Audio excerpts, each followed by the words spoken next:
Halo guys, ini dari yang tadi, lanjutan yang dari sana kemari. Ya.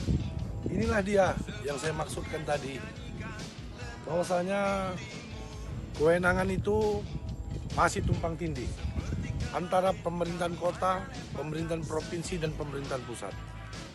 Nah, yang harus disikapi oleh kita adalah bagaimana ini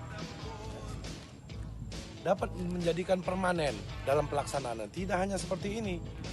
Ini baru saja dirapikan akibat banjirop semalam, baru saja dirapikan oleh pemerintahan kota. Tetapi yang ironisnya, kalau tidak banjir, ini tidak terpedulikan. Seharusnya ini dibuat breakwater recovery, tembok penahan tanah. Coba lihat. Di sana banyak masyarakat.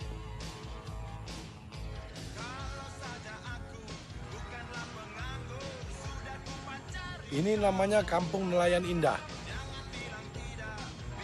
Pemerintahan pusat cenderung tidak mengerti yang mana menjadi kewenangan-kewenangan mereka. Kementerian PUPR memiliki anggaran banyak.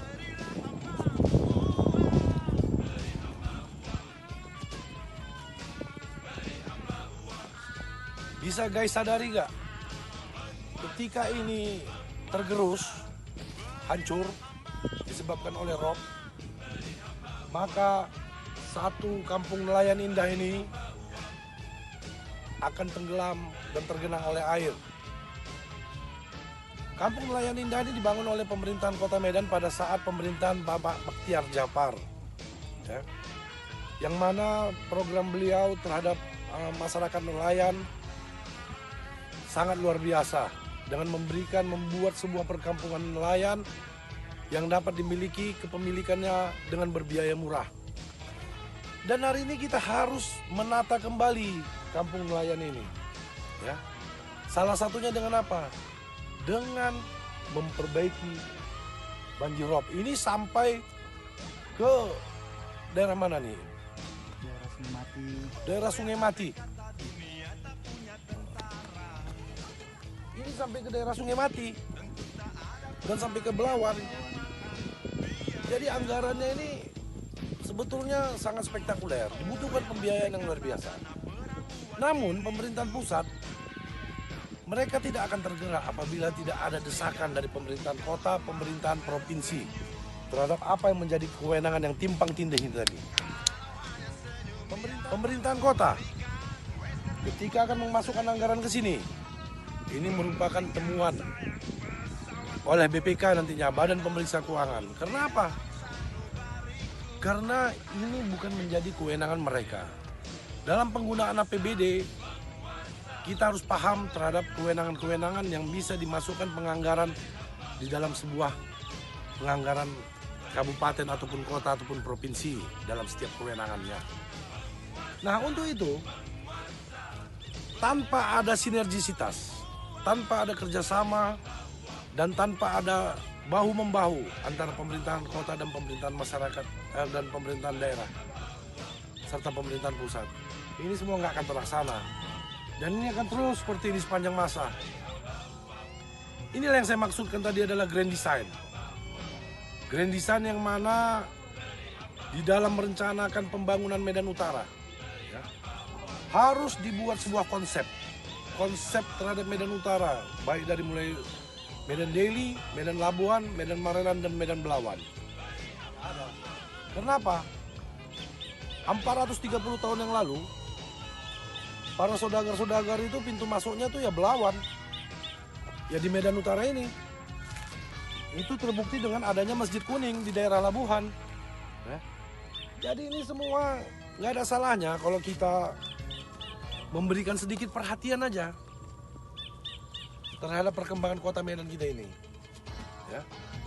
Nah, beberapa waktu yang lalu, setiap kepala daerah yang ingin tampil, mereka selalu berkata, saya akan membuat Medan Utara menjadi lebih baik.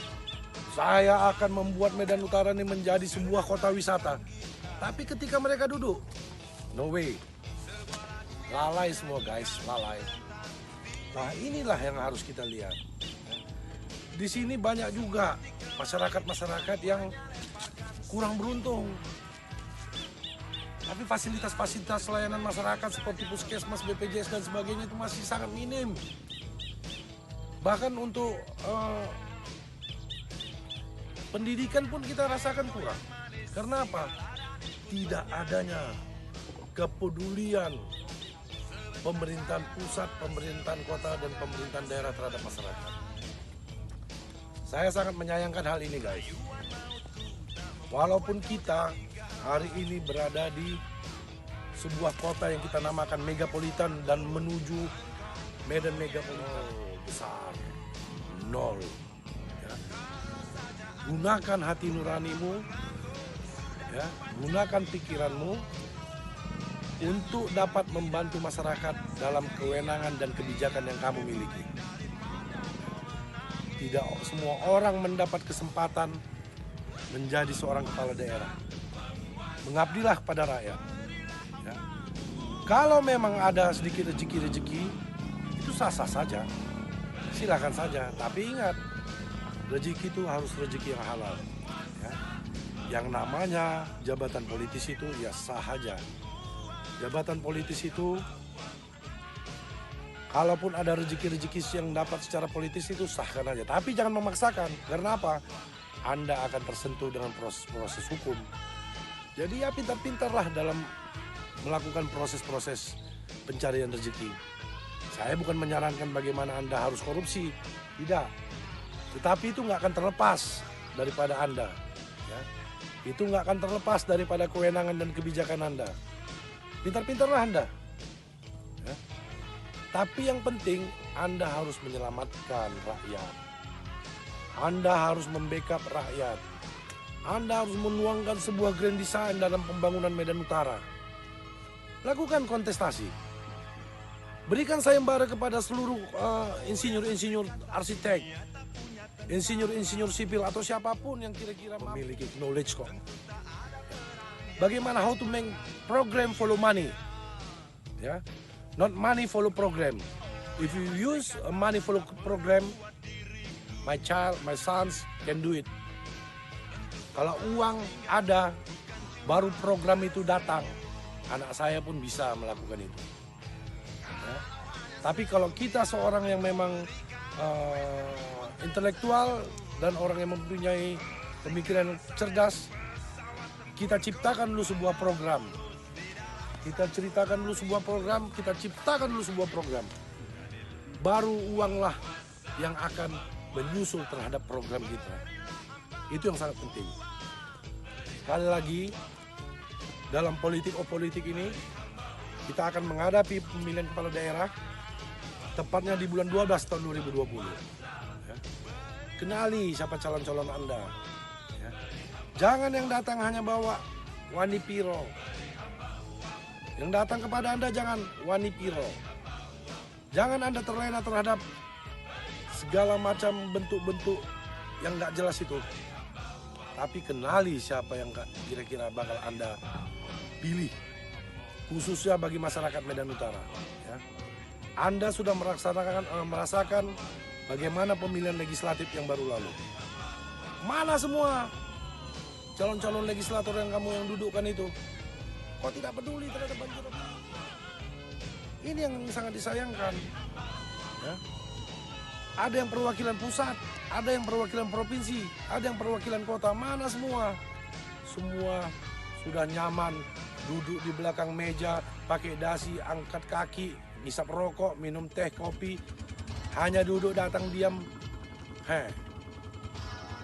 Jangan. Nah, sekali lagi dalam kesempatan ini, saya sangat menghimbau kepada pemerintahan kota yang hari ini masih menjabat. Ya. Ajak dong legislatif. Lakukan koordinasi bersama provinsi. Lakukan koordinasi kepada pemerintah pusat. Kejar legislator yang dari daerah pemilihan Medan. Pergi bersama-sama ke Kementerian PUPR. Masukkan agenda-agenda pembuatan tembok untuk daerah kampung nelayan ini. Agar apa? Rakyat yang ada di sini merasa gembira, merasa senang atas perhatian daripada pemerintah, baik kota, provinsi maupun pusat. Lihat tadi hasil nelayan. Saya datang kemari langsung dikasih tanda mereka sayang sama saya, bahwasanya saya pernah hadir di sini. Dan sampai hari ini saya masih menyuarakan mereka. Ya, walaupun saya hari ini sebagai sahabat mereka, bagi pemerintah yang terpilih nanti, lakukan sebuah grand design perencanaan kota khususnya terhadap Medan Utara. Ya, ketika Anda nanti melakukan itu, maka Anda, saya yakini, bisa menduduki selama 2 periode. Ya, saya sangat meyakini. Karena apa? Tugas awal itu adalah pembangunan Medan Utara. Dan selebihnya baru kita bergeser ke daerah lain. Karena apa? Medan Utara ini adalah pintu masuk kota Medan pada waktu-waktu terdahulu. Oke guys, saya di sini tampingi sahabat saya, Bapak Insinyur Irhamsah Siregar, ahli kota. Ya. Dan di sini ada juga sahabat saya nih. Oh, ini namanya Ibrahim. Nah, gitulah kata orangnya kan. Ibrahim ini salah satu dulu calon anggota legislator, ya. Dan juga sekarang Thomas, bukan Thomas Alva Edison, tokoh masyarakat Labuhan. Ya. Dan saya berada di Kampung Nelayan Indah Labuhan. Saya kemari untuk semua masyarakat yang ada di Labuhan ini melalui vlog saya. Demikianlah yang saya sampaikan. Salam sayang saya pada semua pemirsa. Wabillahi taufik wal hidayah. Assalamualaikum warahmatullahi wabarakatuh.